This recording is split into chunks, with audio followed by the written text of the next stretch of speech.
This hearing will come to order. All of the members, please take your seats at this time. You know, members, in this committee, we've got a long history of leading the fight against human trafficking. Today, we consider some additional measures in this effort, but I'm going to ask everybody to come to order, and pursuant to notice, we meet today to mark up 3 bipartisan bills. Without objection, all members may have 5 days to submit statements or extraneous material into the record on today's business. As members were notified yesterday, we intend to consider today's measures en bloc, and so without objection, the following items previously provided to members and in your packets will be considered en bloc and are considered as read. And they are H.R. 1625, Targeted Rewards for the Global Eradication of Human Trafficking Act.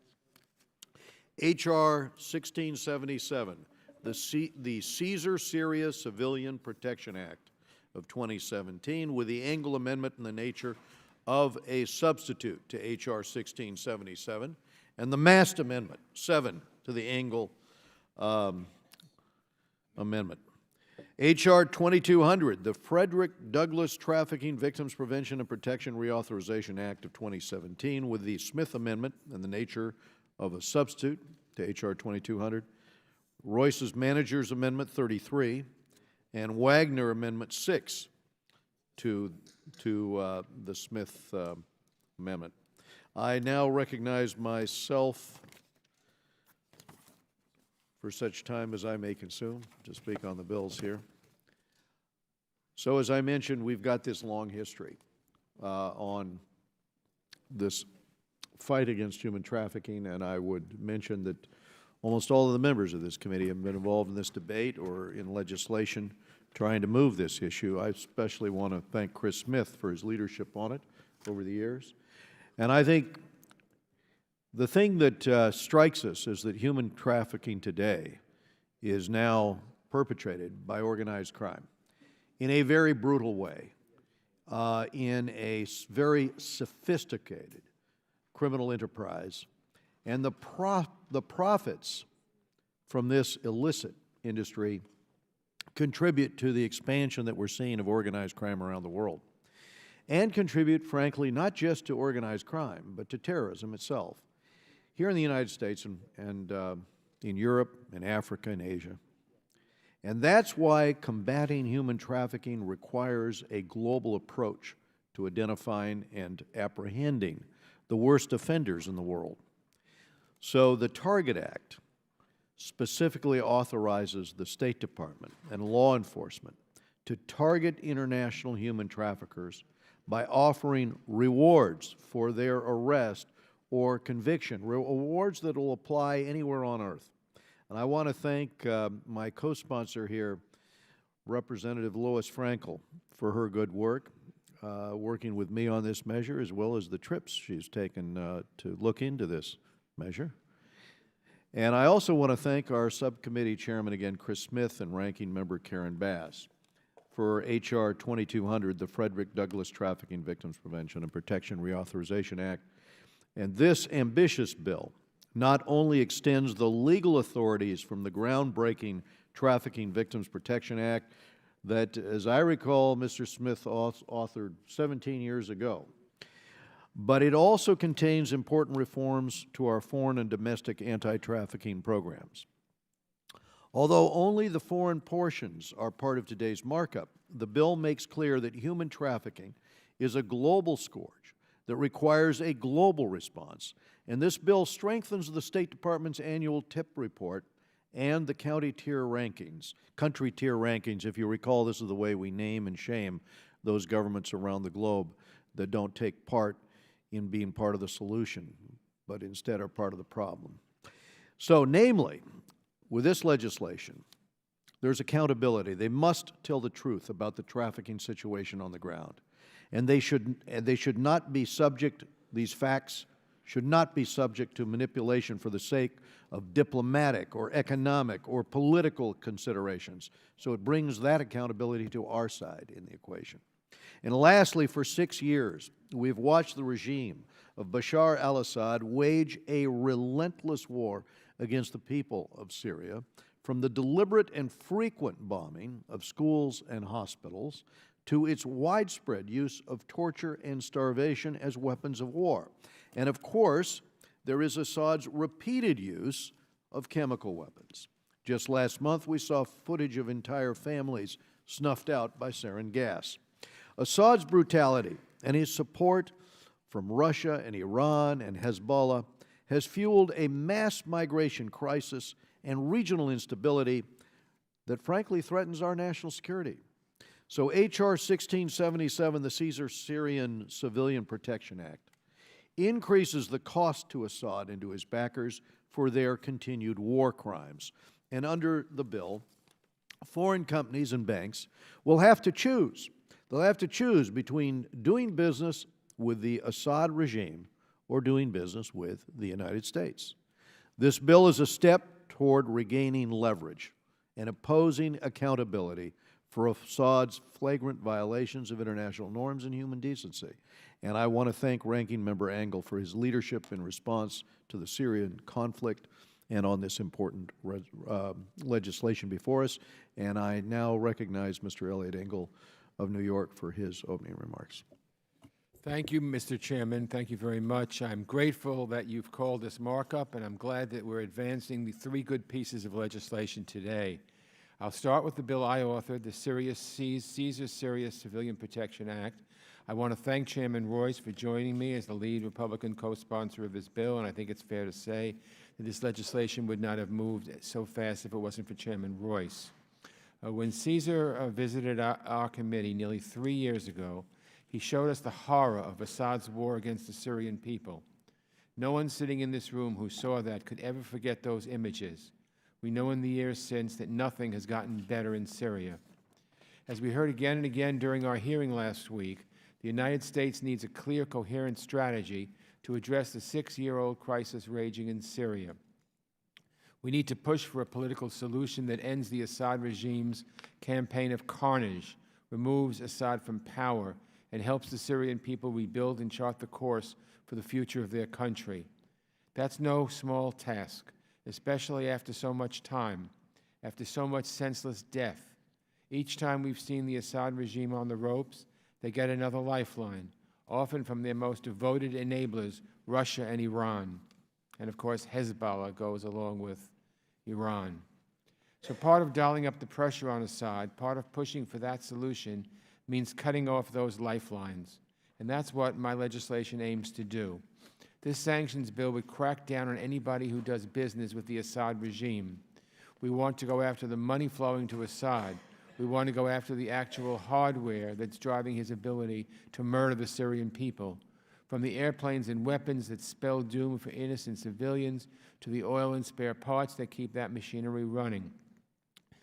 Sanctions worked with Iran, and they will work with Syria. If you're taking the side of the butcher in Damascus over the Syrian people, you're going to get caught up in these sanctions.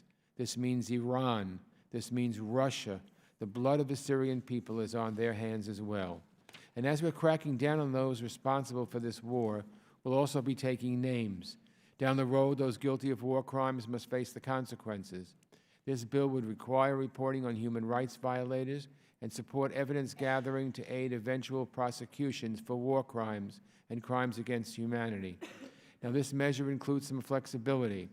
After all, if conditions change and negotiations were in sight, the ability to suspend sanctions could be a useful initiative if it led to a cessation of violence against civilians. This bill also takes a few specific steps to aid and protect civilians right now and in the future, such as ratcheting up oversight of assistance flowing to Syria and evaluating the feasibility of a no-fly zone, which, frankly, I think we should have put into effect years ago. Last year, this committee marked up this bill, and it passed unanimously in the House. I again ask for the support of all members, and I hope this time we can get it across the finish line and that the other body will move it as well. I also want to quickly mention the other two bills we're marking up today, both of which deal with the commitment of the United States to confront the horror of modern-day slavery, what we call trafficking in persons. The Trafficking Victims Prevention and Protection Reauthorization Act is the latest update to the Trafficking Victims Protection Act, which President Clinton signed in the year 2000. Each reauthorization has built on the success of that first law, making protection for survivors more effective, improving the way we prevent this crime, and ensuring that we're prosecuting those responsible. The State Department's Trafficking in Persons report is the global gold standard for assessing how well governments, including our own, are meeting their responsibility to fight this crime. This bill refines the tier ranking system in the annual report, ensuring that Congress has a better idea of why the State Department decides to move a particular country up or down in the rankings. I'm glad to support this measure, and I thank Chairman Chris Smith for all his hard work. And I want to say something about Chris Smith. I think he's the only one on this committee that's actually been on this committee longer than me. And from the moment I got to the committee, he has been a tireless fighter for all the rights, including trafficking, human trafficking, for so many years. He's really been the leader, and he's persistent, and he perseveres through different administrations, thick and thin, Republican and Democratic. So Chris, I want to just single you out because you have just been exemplary, and I know from our talks how deeply what deep feelings you hold for this. So I just want to publicly thank you for your good work through the years. You can applaud. I'm also glad to support legislation authored by Chairman Royce, along with Representative Frankel, which would improve efforts to bring traffickers to justice. The Targeted Rewards for the Global Eradication of Human Trafficking, or TARGET Act, would expand the Rewards for Justice program to include human trafficking. This program was created to allow the U.S. government to pay for information leading to an arrest or conviction in an international terrorism case. Congress has since expanded it to include other crimes, and with this bill, human trafficking would be added to the list. It's a good common sense bill, and I'm grateful to the chairman for bringing it forward, and I thank Ms. Frankel as well. So again, thank you, Mr. Chairman. I want to thank all our members for their hard work, and I yield back. Thanks, Mr. Engel. Do any other members seek recognition? Mr. Smith. Thank you very much, Mr. Chairman. Thank you for your leadership on this committee, for the bipartisan way that you handle the issues, making sure that we work as a team. And I especially want to thank you for your kind remarks, and that of Elliot Engel, who it is a joy and an honor to work with. Thank you so much, both of you, for your support for this bill, for this ongoing effort to eradicate modern-day slavery. You know, the numbers are overwhelming, over 20 million. Some put it closer to 30 million men and women, mostly children, who are enslaved, 4.5 million of whom are sex trafficked, the remainder victims of labor trafficking. Sometimes there's a duality there where someone who is labor trafficked is also abused sexually. It's a terrible blight on humanity, and we, the United States, have taken the lead. Many other countries have followed that lead, but we're still nowhere near to the point where this terrible modern-day slavery has been ended. This new legislation, which has great, I want to thank Karen Bass, who is the principal co-sponsor. I want to thank other members of this committee, including Ms. Frankel, who is an original sponsor, Mr. Poe, Brooks, Jackson Lee is also on, Ms. Wagner, Costello, and of course, Chairman Royce. Thank you for adding the gravitas of your name as a principal sponsor. It's bipartisan. It's named after Frederick Douglass, and we celebrate the 200th anniversary of Frederick Douglass's birthday in 1818 next year. And if ever there was, and I'm in the process of reading one of his autobiographies right now, but we all know he was one of the most dedicated abolitionists of the last 2 centuries ago, and made an enormous difference in ending slavery, chattel slavery here in the United States. I would point out, as I said at yesterday's markup, he was yesterday's hearing, I should say. He was a great orator, self-educated, an author, an editor, a statesman, and I would point out to my friends on the other side of the aisle, he was a Republican, Frederick Douglass. So this legislation puts a big emphasis on some new initiatives, including the wonderful works being done to make our airlines and other means of transportation situationally aware, particularly flight attendants and pilots. It provides a complete reauthorization of those parts of the TPVA that need to be reauthorized, many of the programs that have made a difference. The TIP office, 55 or so person strong State Department office, has done yeoman's work, and it tries to depoliticize, hopefully forever, any interventions on the part of other people in state at the State Department, so that the TIP report truly is the gold standard. When we read about any country, including our own, which is also in the TIP report, we know with certainty it is an honest reflection of the situation on the ground, and this legislation tries to move the ball in that area. Yesterday, Melissa Sperber, who's the director of ATTEST, the Alliance to End Slavery and Trafficking, one of the groups that testified yesterday. It's a 13 NGO large anti-human trafficking organization. She made a very important and valuable insight about the bill as well as the state of affairs. There are 3 Ps to combating human trafficking: prosecution, protection of the victims, and prevention. The laggard of the 3 Ps is the prevention piece. This legislation tries to the greatest extent possible to address unmet needs on the prevention side, including, although not part of the jurisdiction of this committee, it has been referred to a few other committees, making sure that the Education, Primary and Elementary and Secondary Education Act includes curriculum and training so that our young people will be forewarned and hopefully empowered so that they in no way will become victims in the future. Again, it's a very comprehensive bill. Gladly answer any question anybody might have on it. But again, I want to thank the distinguished chair and the ranking member and Karen Bass for their leadership on the bill. And we'll go to Karen Bass from California. Thank you. Thank you, Mr. Chair and Chairman Smith, for your leadership on this over many years. In particular, Chairman Smith, who really was the leading force in the House for many years on trafficking issue. And to see it extended now in this new bill, and especially the focus on prevention, I think is really going to be key. The public education that is covered in this bill, educating children, teachers, hotel workers, airline staff is real critical because human trafficking can be spotted and stopped in many different ways. In Los Angeles, we've had a couple of cases where diplomats were actually keeping domestic workers enslaved, and because they escaped and ran down the street and we had neighbors that were aware, they were able to spot what was going on, and the situation was halted. So I think the education part of this bill is critically important. There's also a part of this bill that talks about child soldiers, and just a couple of weeks ago we had a markup about the famine that is taking place in South Sudan and as well as Nigeria, and both of the famines that are happening in those 2 countries are completely related to the conflict. And Boko Haram is well known for taking child soldiers, and what they're doing now with children is unbelievably despicable, making them carry bombs and blowing themselves up. You can't call it a suicide bomb because the person didn't voluntarily do that. They were forced into exploding themselves in a marketplace. And this bill addresses child soldiers, and we also know that that's an issue in South Sudan.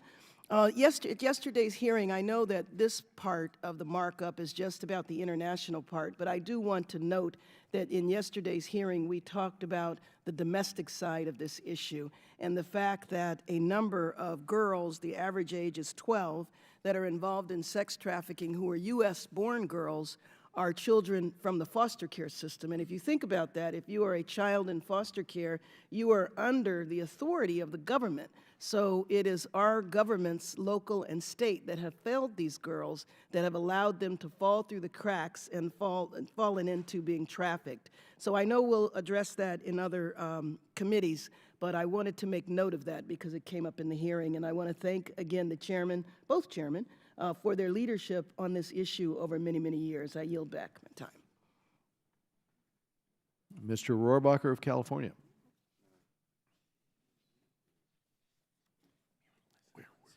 Thank you very much, Mr. Chairman. I'd like to commend you, Mr. Chairman, for your leadership on this issue of child abduction and human trafficking. That you have you've taken a number of areas of interest, Mr. Chairman, That has been one since you've been chairman of this, as well as Korea. And in both cases, you obviously had your finger on the pulse of evil in this world and what we had to pay attention to. I'd like to thank my other colleagues who are involved in these two acts aimed at human trafficking. And of course, I'm very supportive of both of those efforts. Let me say with that, I oppose the second bill, H.R. 1677, aimed at Syria. To me, it again demonstrates the double standard that we have had toward Syria, and which is not going to lead to a more peaceful world. That in the end, if we do get rid of Assad, even though Assad is no more brutal than many of these other regimes that are our friends, we get rid of him, we're going to have a terrorist regime. Anybody up here want to guarantee us that we won't have what happened to Gaddafi, where we have Gaddafi replaced by terrorists? We have a situation, Mubarak here was a relative authoritarian leader in Egypt, and he was almost replaced. He was replaced by a regime that was leading Egypt into radical Islamic policies. This type of double standard that we have, Assad, I am sure, is guilty of the very crimes that have been suggested here today. I would suggest that many of our allies are guilty of those same crimes. Notable, this bombing raid that our president initiated after the poison gas attack killed 85 people in Syria. Of course, that was followed a couple days later where over 400 civilians were killed by U.S. bombing raids trying to, I think it was in Mosul, and not intentionally, obviously. We did not, and I believe that it's possible that Assad's gas attacks, I don't know if he personally knew that it was it, and I'm sure our leaders don't know that our bombing raids are going to kill twice as many people, but it's time to stop the killing. And the bottom line is, Assad is the one thing that we can know about Assad, and he's a bad guy, but we know that he's not such a bad guy that Syria, under his leadership, is recognized and has been recognized by the Christians throughout the Middle East as the only place they could go and seek refuge and be safe under a government in the Middle East. And here we are having a double standard to get rid of that man. And I would suggest that when we went into, so this is all caused, and we should mea culpa this, and on the Republican side of the aisle, this is caused when we had an unjustified double standard as well. When our President Bush, decided to send our troops into Iraq to get rid of Saddam Hussein, who was also a really bad guy. But that decision to do that has resulted in the death of hundreds of thousands, if not millions of people. And this, as I say, focus on Assad as of course, part of the double standard toward Russia. That's what this is all about. We're going to get Russia by getting his guy, will result in a terrorist government in that country, and it will result in many, many, many more civilians losing their lives. So I would suggest that, number two, I oppose this for obvious reasons, which I just stated, but I want to commend my colleagues for what you're trying to do to save people from human trafficking and these horrible Boko Haram type operations in Africa, which are just horrendous that they're going on in our lifetime. So thank you for the two of them, but I oppose the middle bill. Thank you, Mr. Rohrabacher. If I could give you maybe my perspective on how we got here with respect to Syria, because in 2011, I think for many of us on the committee, there was a moment when we were glued to the set, watching CNN, watching the people march through the streets of Damascus. And they were saying peaceful, peaceful. But clearly what their plea was for changes in the regime to a system which recognized more of their rights. As we watched the cameras, we saw the regime open up with automatic weapons on the crowd. And I think many of us knew at that moment that 6 years ago that things were about to spiral out of control with respect to what was going on in Syria. And I think our worry, as we saw the beginning of that slaughter and heard the reports, was that there was something about the way in which this effort by the regime was being deployed with respect to many different competing intelligence agencies there in Syria, hauling people in and torturing them. We heard the initial accounts, but here in this committee, we saw the photographs taken by one of those Syrian army officers, Caesar, as he was called, who cataloged those who were tortured and killed in the ensuing months as thousands upon thousands of Syrians of every political persuasion, every faith, were hauled in, tortured to death, and then, I don't know why totalitarian regimes do this, but been numbered so that they could keep a catalog of all of those killed. And I think at that point, we all knew that there was going to be a reaction to this. And Syria, for those of us that have watched the implosion, Syria has presented this case where what we want to do is to figure out a way to help set conditions so that a political process can have a chance to succeed. How do you do that? Well, the bill here is focused on preventing the Assad regime from acquiring the tools that they use to kill civilians. And it seems to me that expanding those sanctions to those who arm Assad's war machine has got to be the place to start.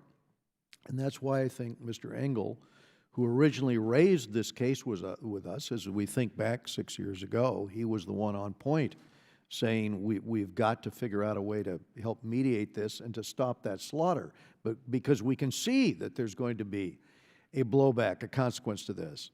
The bill does not call for regime change. I just want all of the members to think about what the bill says, because even the Assad regime could receive sanctions. It only requires one thing. They have to stop killing civilians, targeting civilians with these kinds of weapons. And it is not as though we think that this targeting is collateral damage, is it? Because we have seen the intercepts. We've seen the information. We know that the targeting is deliberate on markets, on hospitals, on schools. That's the problem here. That is what is creating the rallying cry.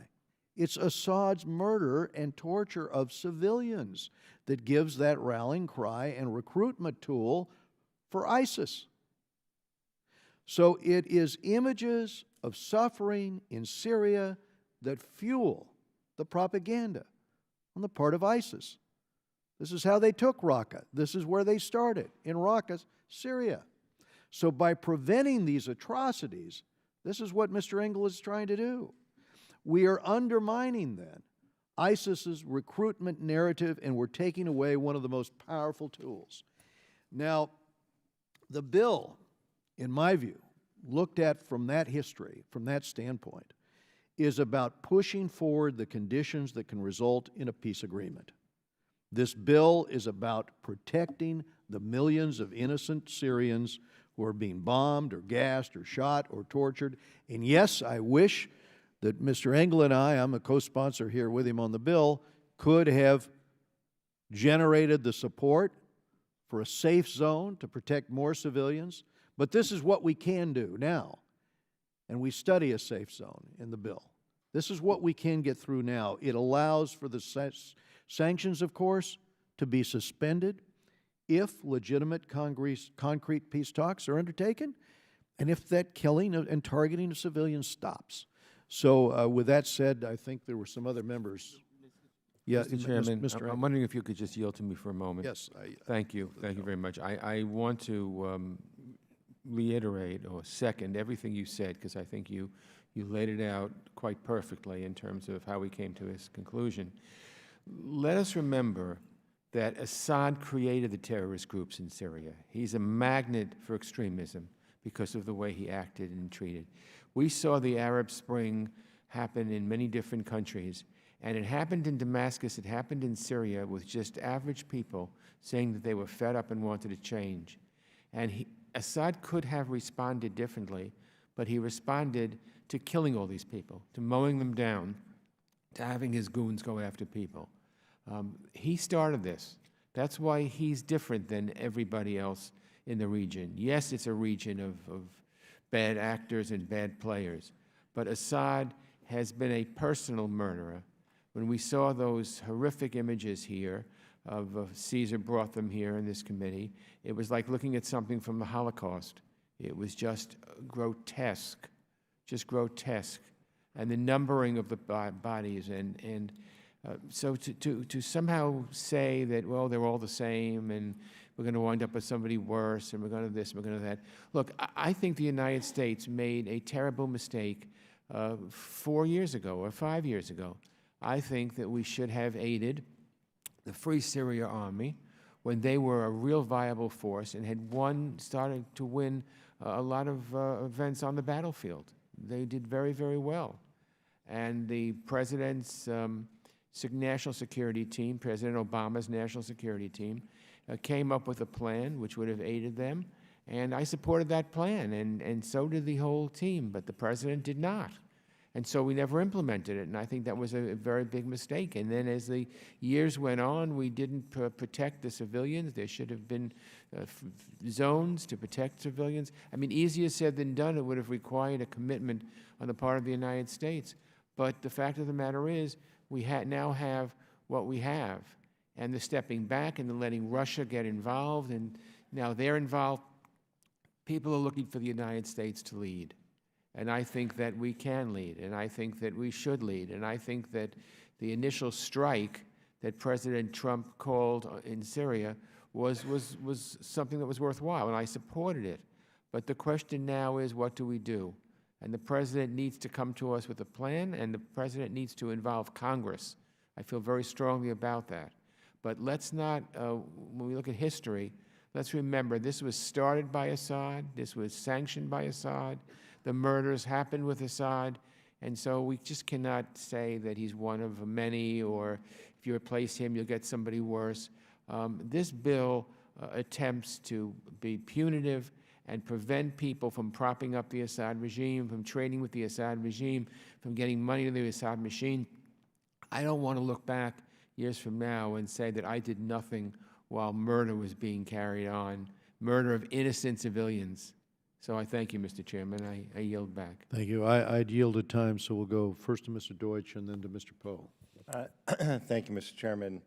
I am certain, Mr. Chairman, that my friend from California did not mean what he said when he said that the Allies do the same thing as Assad. And I would like to give him the opportunity to correct that, because let me explain why. Let me explain why first. Oh, good. There is no way that anyone in this country could suggest that the United States or any of our allies would be responsible for in this horrific attack on his own people, for the deaths of hundreds of thousands of people, repeated use of sarin and chlorine in Damascus, in Idlib, in Aleppo, in Hama. 5 million refugees. 5 million refugees. So much of what we do in this committee and in this Congress, we're doing to address the issue of Syrian refugees as that's impacted global affairs and stemming from the actions of this brutal dictator. Also, there are 6 million internally displaced Syrians. 6 million. And over 13 million people in Syria are desperately in need of humanitarian aid that this brutal dictator will not allow them to get. To suggest that Assad is some great protector of minorities, for the chairman of the Foreign Affairs Committee to have to try to justify taking action to try to address a dire situation caused by a brutal dictator who, let's also remember, how he's conducted himself. Barrel bombs dropped on schools. We've had testimony about that in this committee over the years. The constant attacks on civil targets, on mosques, on markets, on hospitals. I'm sure a number of us met with the Syrian doctors who came to the Hill, who described conducting operations in hospitals as the bombs were falling by Assad's forces. I'm sure a lot of us were in this committee hearing when the brave doctors, Syrian Americans who went to Syria to try to provide some assistance, talked about what it's like to stand in a schoolyard and to look up into the sky and to see a black dot come across the sky, knowing that it was one of Assad's helicopters. And then to watch several other black dots appear in the sky, knowing that they were barrel bombs, knowing that they were being dropped for the sole purpose of inflicting the largest number of casualties against civilians. I cannot sit here and allow this notion that our allies do that our allies behave in the same way as this brutal dictator, that somehow Assad is some great humanitarian. His record in his country is appalling. We are dealing with this and that we're dealing with the fallout all throughout the world. There is so much more that we should be doing. I hope we have the opportunity to continue our discussions about refugees and addressing needs around the world and the assistance that we're providing and ensuring that our allies are doing their part to provide their assistance as well. But I just can't accept, in the midst of a markup of a piece of legislation which was spurred on by some very difficult hearings with Caesar, to allow this suggestion that somehow this is all just some way to get back at Russia. Sometimes a brutal dictator is just a brutal dictator, and that it's not always about Russia. We've got plenty of concerns with Russia's role in all of this. But let's, for a minute, in a bipartisan way, acknowledge that this horrific war that's led to the deaths of hundreds of thousands and millions of others whose lives have been turned upside down for generations, let's find a way to come together and pass this piece of legislation. And I would yield to my friend to acknowledge that our allies do not engage in all of those same activities. Well, I have 20 seconds left. Let me just note, your answer is no, you're wrong. Our allies do this. And you can close your eyes to this all you want. Close your eyes to this all you want. You asked me to yield me the time to answer some of your things there. Yes, Assad is known throughout that region as the protector of Christians. That is the place. I've had dozens and dozens of Christians come into my office to tell me that fact. And they come from other countries because they are persecuted in those other countries. Number two, there is collateral damage that our allies, and it's rightful to say, yes, Assad may be intentionally targeting civilians, where when we kill 400 people the day after he killed 85, it was a collateral damage, correct. But we know that the end result of all of this, just like with Gaddafi, everything you just said could have been said and was said about Gaddafi, as well as Mubarak, as well as others. And what did it lead to? No, it didn't lead to a less repressive regime. It led to a radical Islamic terrorist taking over governments who do commit these type of crimes and target people throughout that region, innocent people, in order to terrorize the West and terrorize them. I have nothing further. I yield back, Mr. Chairman. We'll go to Mr. Poe and then to Louise Frankel. I thank the chairman. I want to pat my foot and say amen to what the chairman and Mr. Engel said regarding the issue of Assad in Syria. But I want to focus on the other two bills that we have before us, H.R. 1645, the targeted rewards for global eradication of trafficking. Congress created the Rewards for Justice and Transnational Organized Crime Rewards program so that we could go after the bad guys like terrorists and international criminals. These programs allow State Department to offer monetary rewards for capture and conviction of these outlaws, very similar to local Crime Stoppers programs that offer reward money for information to criminals, and that money is used to help capture them. This program does something very similar and is effective. Thanks to the Target Act, states can go after another set of horrible individuals, human traffickers, the scourge on humanity that's taking place in our lifetime. The United States must use every tool at our disposal, including rewards, to take human traffickers off the streets and put them in jail where they belong. I've spent much time here in D.C. working to get justice for victims of human trafficking, and I hope that one day that this will not be a major issue because the problem is solved, but we have to get the criminals.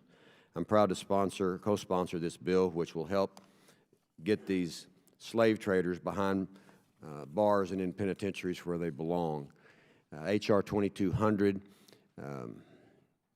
as I've mentioned, human traffickers are the scourge on our entire global culture today. They are the modern slave traders, and they do it for money, and they traffic women and children, labor trafficking and sex trafficking, all about money. And they don't care that their identities are stolen from them, their self-worth is stolen from them, and I'm glad this legislation helps move forward in that.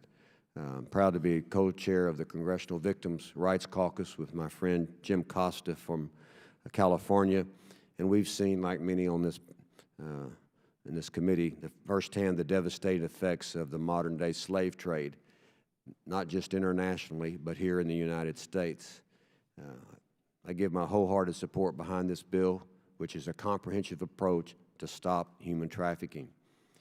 The victims of human trafficking cry out for help anywhere they can get it. And once they are in the slave trade, many of them never recover because of the things that have happened to them. So that's why it's important that we move quickly to find ways to save them, rescue them, restore them, and then put the outlaws in I'll say prisons now, rather than what I was going to say.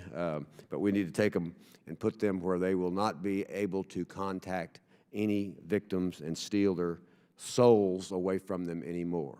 The slave trade exists in the world, labor trafficking, sex trafficking, and we have a moral, legal obligation to do everything we can to take care of victims and stop this activity in our lifetime. So I would yield back to the chairman, and that's just the way it is. Okay, we go to Lois Frankel of Florida. Thank you, Mr. Chair. You know, people often ask me back home, how could I take being in Congress, because we're always fighting with each other, and I always point to our work on the Foreign Affairs Committee. And I just want to say to our leaders, to Mr. Royce and Mr. Engel, thank you for your exemplary leadership, and to Mr. Smith and Karen Bassett, thank you so much. And if I may diverge just a moment, you know, I represent South Florida, beautiful Palm Beach, the home of Mar-a-Lago, which is a beautiful place. But people often will look at photographs of the beaches and they'll say to me, well, what's the beach like? It's a beautiful beach. I say, well, you need to come to see the beach for yourself, because here's what you can't tell from a photo. You cannot tell how hot the sand is when you step on it, or feel the breeze, or smell the salt of the water. I said, you have to come to South Florida and you get to see it yourself. The reason I say that is because one of the things that I've enjoyed and learned so much from being on this committee are the codels we go on, which are the trips, which are bipartisan, and they're hard, very hard. And but you learn so much. And I want to talk about a couple of the trips that I took that really relate to these bills. The first one, I think Mr. Poe was just here a moment ago, but Mr. Poe and I went to Peru a couple years ago.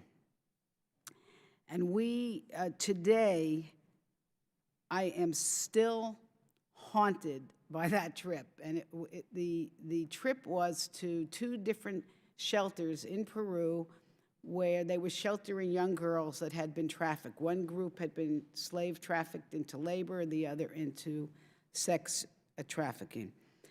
I'm repeating, I guess, what some of my colleagues already said, that this trafficking is a global crisis that's hurting men, women, and children all over the world and right here in our country. The #2 criminal enterprise on earth.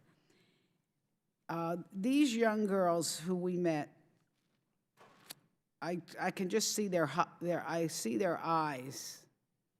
They were like blank. One set of girls we met, they came from very impoverished families where literally the families didn't have enough money to put food on the table for all their children. And they were approached by traffickers who told them, we're going to educate your girls and give them a better life. And they literally stole these girls away, and these were when they were just they could be 6, 7, 8 years old, told these young girls, once they got them away, that their parents didn't love them anymore. And they put them in these most horrific situations where some of these girls, and I'm not exaggerating, all they did was peel potatoes from the time the sun went up to the time the sun went down for years. That's all they did. No education, no nothing, no joy, no recreation. The other set of girls had been literally kidnapped, put in trunks, beaten and abused, and forced into sex slavery. And fortunately for these young ladies, they were now in shelters. They had a long way to go. When I got back home, I had a round table, and I met a young woman in South Florida who came from a vulnerable background, who had gone to a slumber party at a girlfriend's house and ended up being enticed in sex slavery by the girlfriend's father. So I vigorously support both these bills that pertain to trafficking. And then in terms to this Caesar-Syria Protection Act, I remember Mr. Royce, we went to Jordan, and we met with refugees. If you will just indulge me on this, because I cannot forget the conversation we had with refugees who had fled Syria. They were women with their children. They had no idea where their husbands were, their sons were, their brothers were, because they had been captured by Assad, killed by Assad. They didn't know where they were. They were living they were not allowed to work, and living very meagerly. And really what they wanted was to return and have a life. Mr. Engel, I have to agree with you and Mr. Deutsch, and when you say that what's happening in Syria is the greatest humanitarian crisis since World War II. Millions have been displaced, as well as hundreds of thousands killed, and it is destabilizing the world. It's not just about what's happening in Syria. What do you think Brexit is about, or Le Pen in France is about?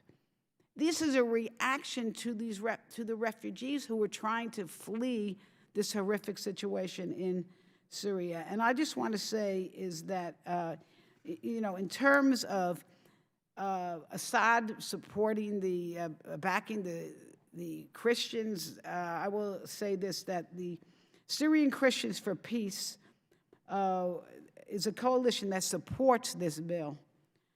And I feel like one day, unfortunately, we are going to look back.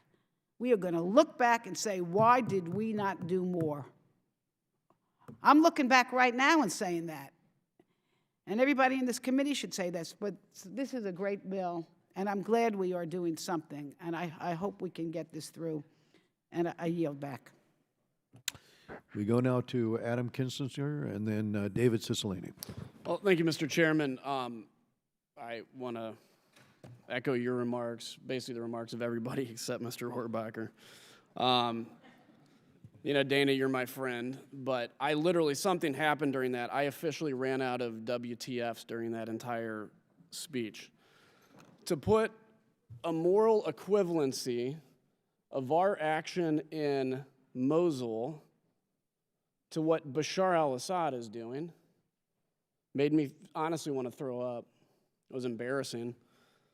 I think to put a moral equivalency to any of our allies, and look, I'll admit, we have some allies that are not the best of human beings, but I can't name an ally we have right now that indiscriminately has killed 500,000 people with barrel bombs and chemical weapons.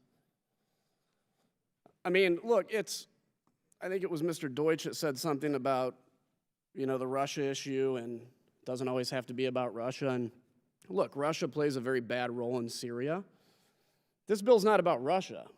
This bill's about the fact that there is a guy that not only in the process of combat kills civilians, and it's not an accidental killing. I mean, we know that there are collateral damages that happen in war, and it's unfortunate, it's a fact.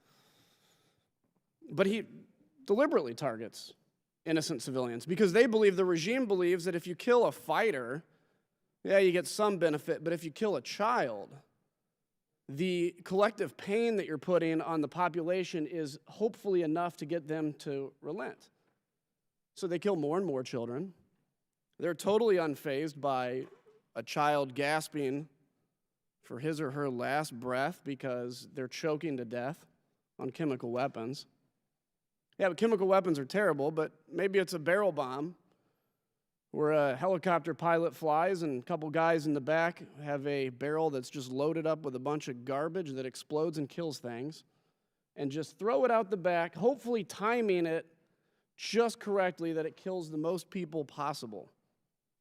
And then, but beyond the combat, Mr. Chairman, beyond the combat deaths, we saw the tortures that happen. I was in Auschwitz 2 or 3 weeks ago. Over a million people killed in gas chambers, gasping for their last breath. And we have Auschwitz maintained as basically almost exactly what it was left as, so that we remember to never, ever forget what humanity is capable of and to defend against it. And we see the same thing happening in Syria.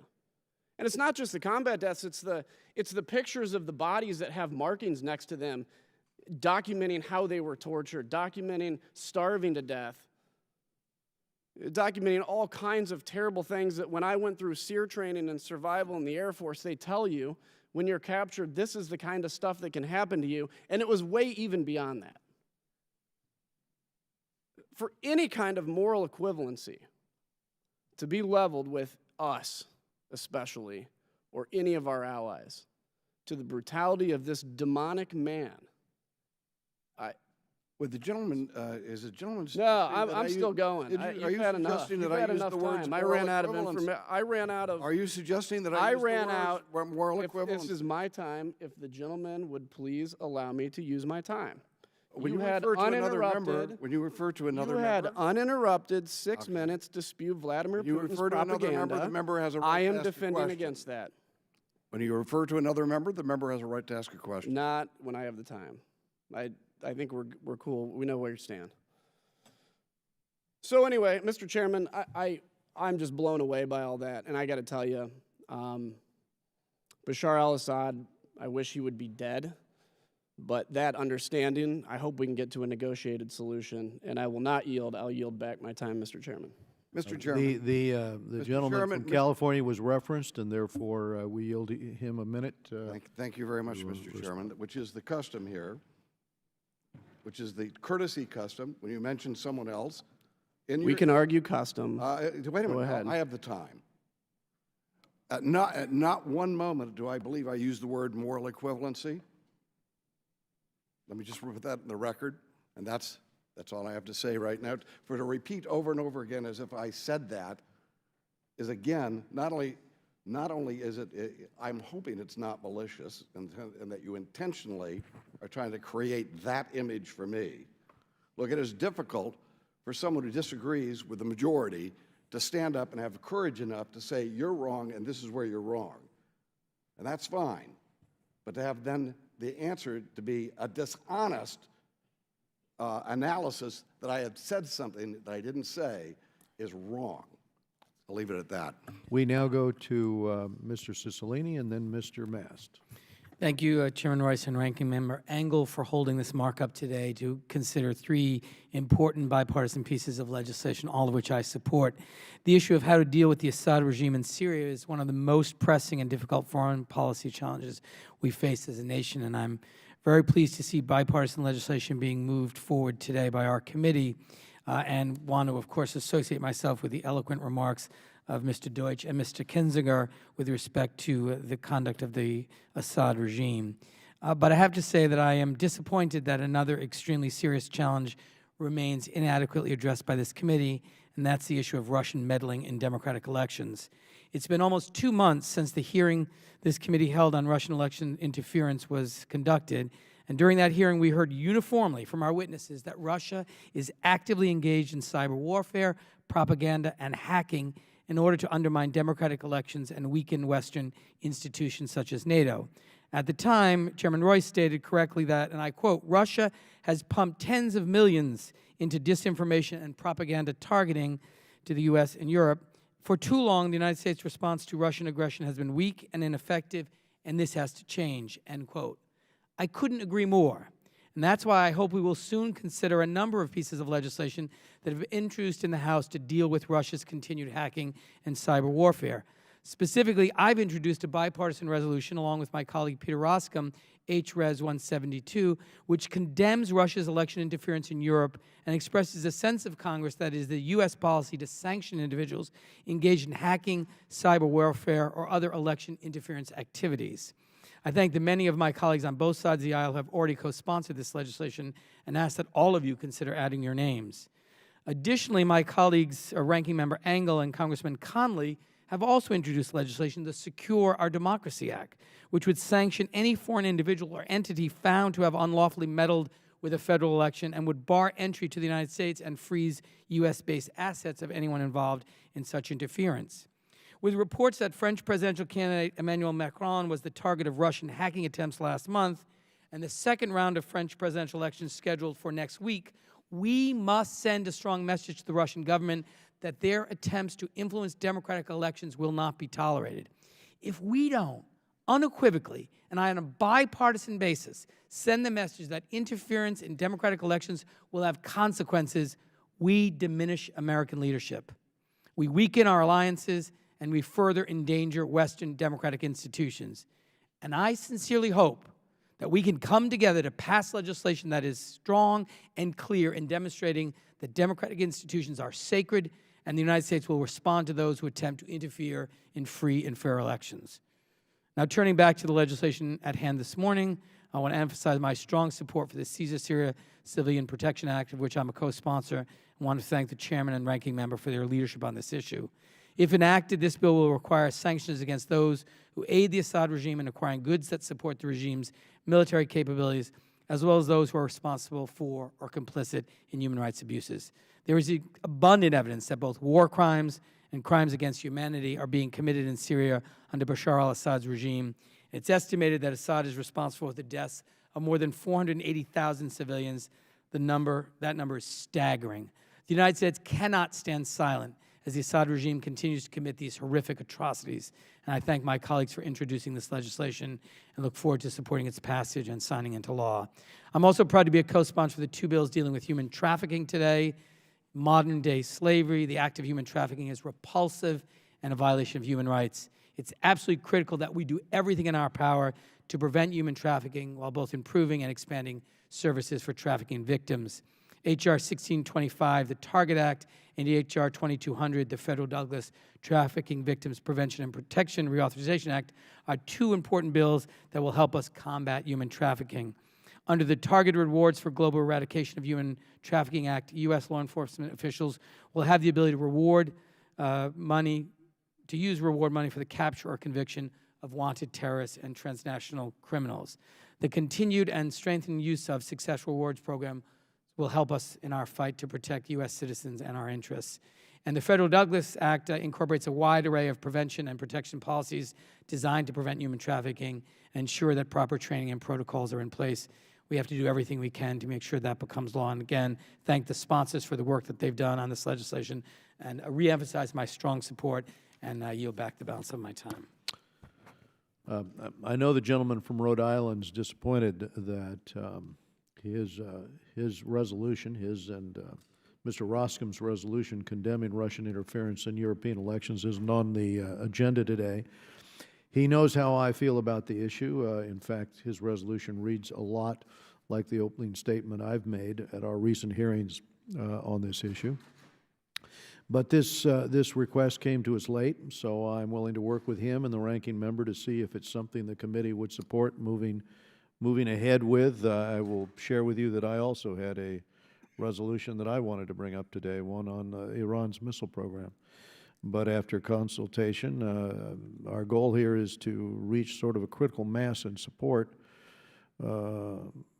for these resolutions as we move forward. And so I offer you my support in that endeavor, Mr. Cicilline. And I look for that, and I would certainly be honored to have the chairman join as a co-sponsor of the resolution if you'd consider that. well, I am considering that, Thank you. and I appreciate your dogged determination here on sending a message, and it's one I think all should be engaged in messaging. We now go to Brian Mast of Florida. I also want to thank the chairman and ranking member Engel for this markup, but for also working with me to unblock an amendment to 1677, which does an outstanding job directing the administration to report to Congress on the potential protection to the Syrian people by establishing a no-fly zone. You know, the reality is what goes on in Syria does affect every single one of us in this room and across this nation. I have friends who are in uniform, who have already bled in Syria. I have friends that will be heading over there this summer, who will spend their summer on the ground there during what we always call the peak fighting seasons. So it affects every single one of us, regardless of where our hometowns are at. But while they are evaluating the benefits of a military tactic like no-fly zones that can stop barrel bombings and other strikes, my amendment directs the administration to report on the vital information on which any larger military strategy would most certainly be based upon. And with the adoption of this amendment, the administration is directed to give us the info that we need and that we deserve. Who are the ground forces in Syria that we are partnering with? What is the center of gravity for both partners and adversaries? What are their capabilities, their requirements, their vulnerabilities? We in the military, we call that a salute report, the size, activity, location, unit, time, equipment. What is that information? What the administration's strategy does to mitigate the vulnerabilities of our partners. And what I think is most important, how would success in Syria be measured? We need to know that information. We deserve to know that information. And I just wanted to say that I appreciate the bipartisan collaboration that went into drafting this amendment, and I do yield back any time that I have remaining. Well, thank you. I want to thank Mr. Mast for his good contribution to the Syria bill. And we go now to Tom Suozzi of New York. Thank you, Mr. Chairman. Politics in this country is perceived by the general public as being so divided on so many different ways, and it's such an honor to serve on this committee with you as chairman and with Mr. Engel as the ranking member. And also I want to associate myself with the compliments that were made about Mr. Smith earlier today and Karen Bass. It's really inspiring that so many people can work together in this committee to try and create a more just and safe world. And it's really a noble goal, and I hope it will be an inspiration to our colleagues in the rest of the Congress. I support all three bills today. I think they're excellent work by everybody who's put them together here. I'm a proud co-sponsor, one of the original co-sponsors of the Caesar Syria Civilian Protection Act, and I want to speak directly about that bill, that it's so important that we send such a clear message that we need to do everything we can in this country to contain the chaos and reduce the conditions causing this mass migration from Syria, to take this wind out of the sails of the extremists and to alleviate the human suffering. There has to be, every tool in the toolbox has to be used to try and address these underlying grievances of the millions of Syrians who are seeking meaningful political reform and economic reforms. The numbers speak for themselves that have been mentioned here today, with the hundreds of thousands of people that have been killed, the millions of people that have been displaced, and the war crimes that are being committed in this region are so horrific. And we need to do what we can to try and address this regime and their backers, particularly Russia and Iran. Syria is really one of the tests of our generation, and the tyrants of the world will take note of how we deal with this crisis, and our moral standing and our national security are at stake. This bill is a step in the right direction. It authorizes the White House to impose sanctions on the parties that enable the regime and its backers to continue their unabashed campaign against civilians. And these sanctions will be suspended upon meaningful political negotiations, thereby encouraging the ultimate goal of a diplomatic solution to this conflict. It also authorizes support for organizations conducting war crimes investigations on all sides so that the truth and reconciliation can hopefully one day be realized. I do want to say, though, that we are still waiting for this administration to give us a Syria policy. While the April 6th missile strikes against the airfield in Syria were a decisive action that I supported, they were an isolated act and not a strategy. And we are left to have to wonder about how the administration will react to this crisis. We need to hear from the administration about how the ideas of safe zones that they are proposing will actually be implemented. After Assad's most recent chemical attacks, Israeli President Reuven Rivlin said in solidarity with the Syrian people, quote, "We know exactly how dangerous silence is, and we cannot remain mute," close quote, in reference to the international community's silence during the Nazi campaign against the Jews. Last week, I'm sure most of the members of this committee commemorated Yom HaShoah, and many of us reiterated that the lessons of the Holocaust cannot be forgotten. One such lesson is that under the cover of war, the most heinous and heart-wrenching crimes can be committed against the most vulnerable people. We cannot remain mute.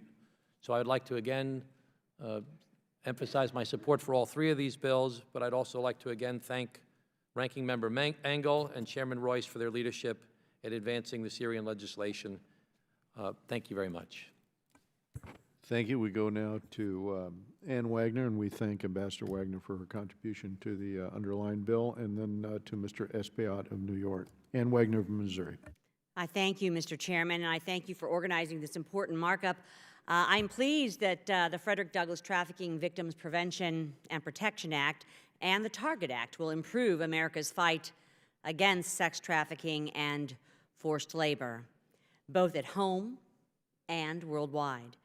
I'm also pleased to co-sponsor the Caesar-Syria Civilian Protection Act and support the prosecution of war criminals who have committed barbaric crimes against Syria's innocent civilians.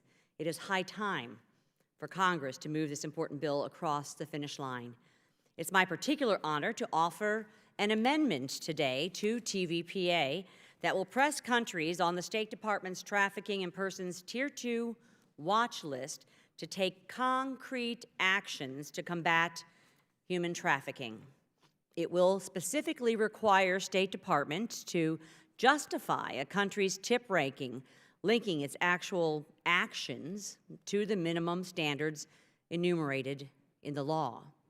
In addition, the amendment directs the Secretary of State, when determining a government's ranking, to consider the extent to which that government is, 1, devoting sufficient resources to investigate and prosecute human trafficking cases, 2, provide victim restitution, and 3, protect and rehabilitate victims. The Secretary must also consider the extent to which the government has consulted with civil society organizations to improve victim service provisions, the extent to which government officials participate in or facilitate human trafficking, and whether the government has policies that support the participation in or facilitation of forced labor and human trafficking by government officials. The amendment will increase government transparency by directing the Secretary of State to publish online a justification for any Tier 2 watch list waiver. Detailed evidence demonstrating the country's actions to combat trafficking and a written plan submitted by each country to reach compliance. Together, Mr. Chairman, we will strengthen the TIP program and help prevent trafficking, I believe, across the globe.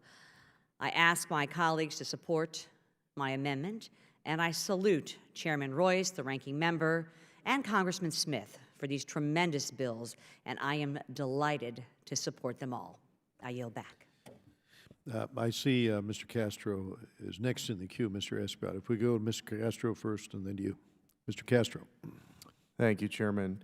I want to say thank you to Chairman Royce and also Congressman Smith for your legislation on combating human trafficking globally, but also hopefully domestically.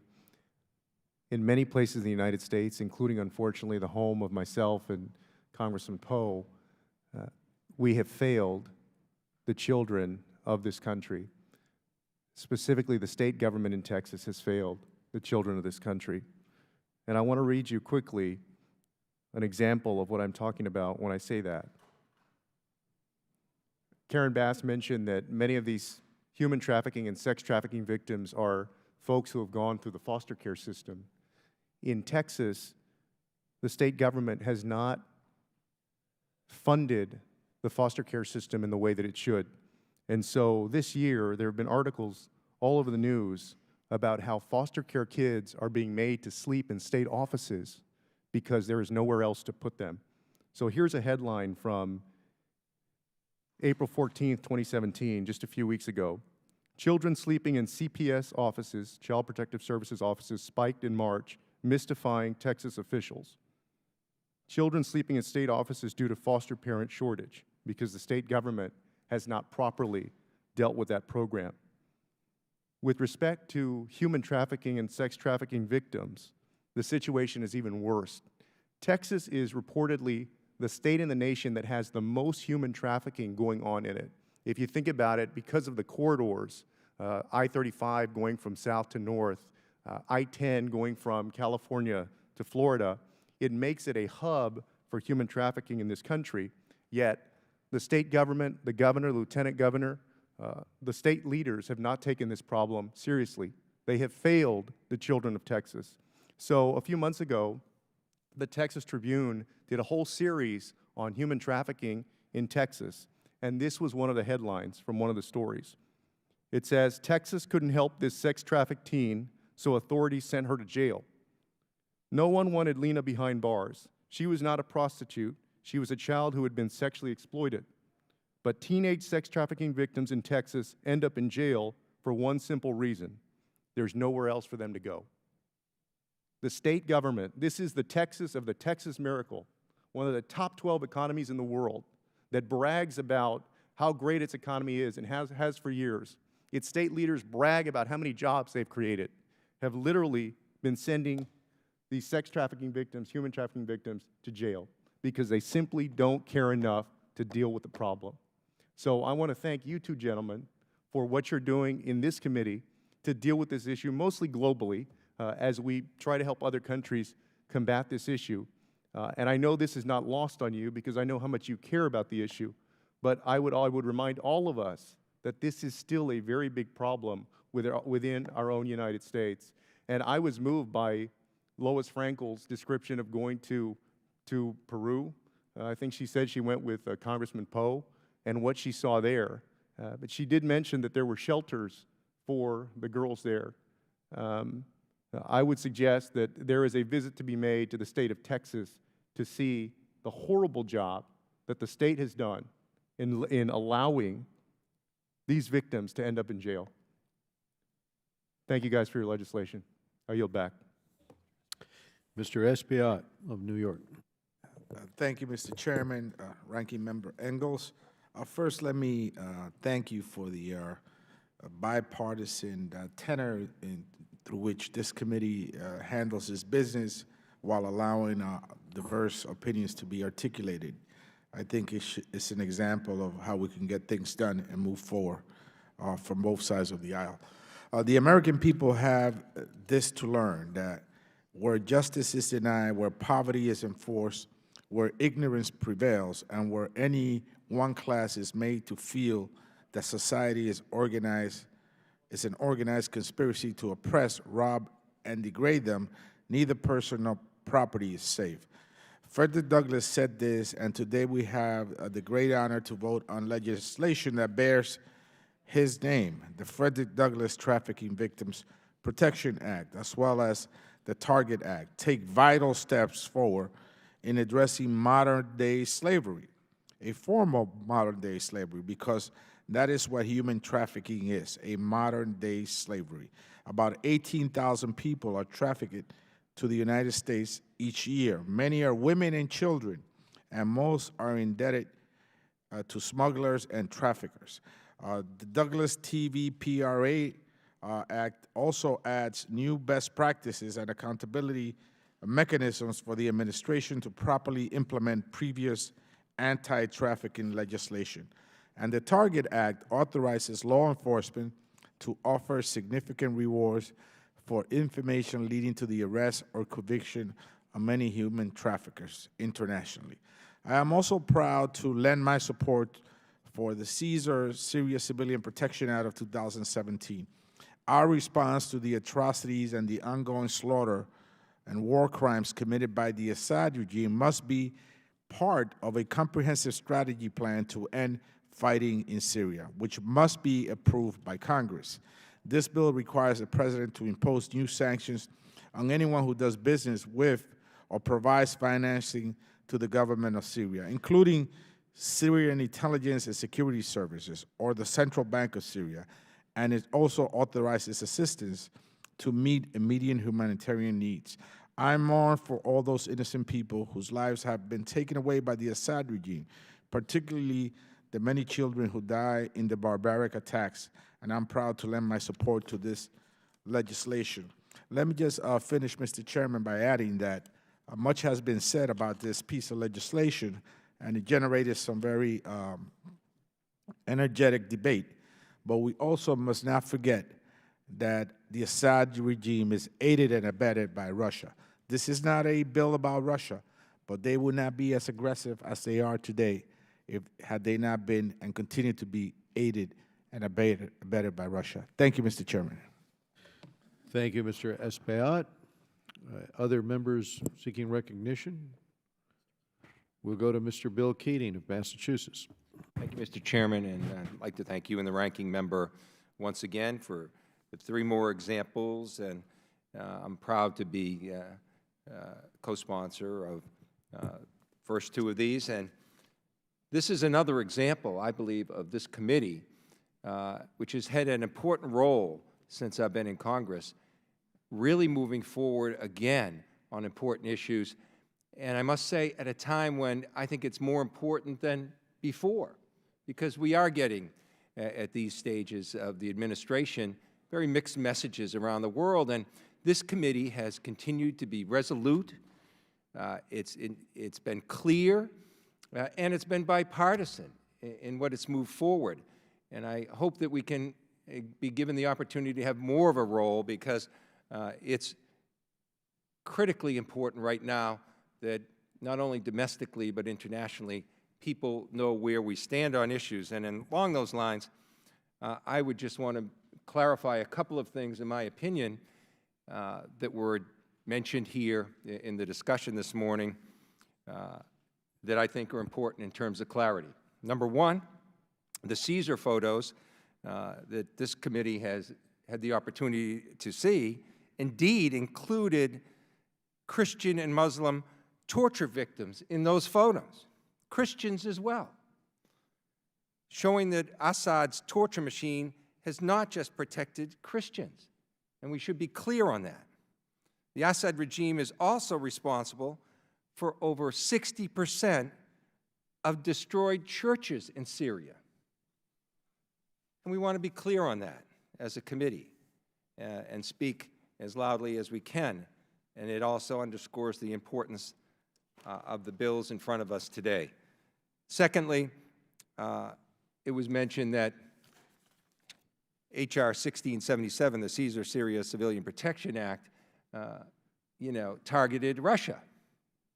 Well, indeed it did, and for good reason.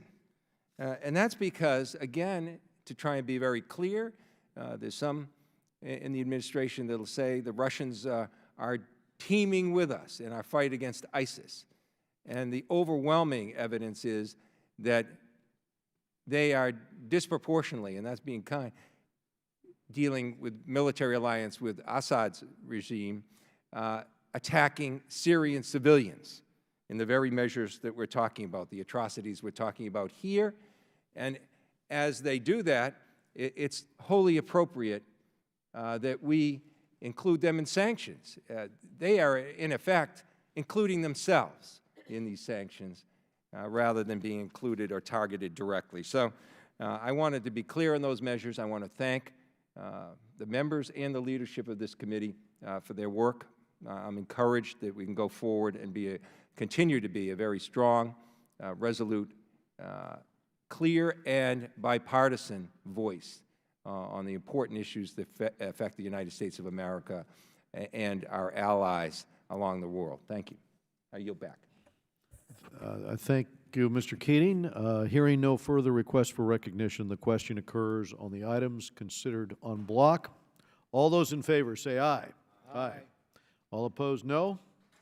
In the opinion of the chair, the ayes have it, and the measures considered en bloc are agreed to.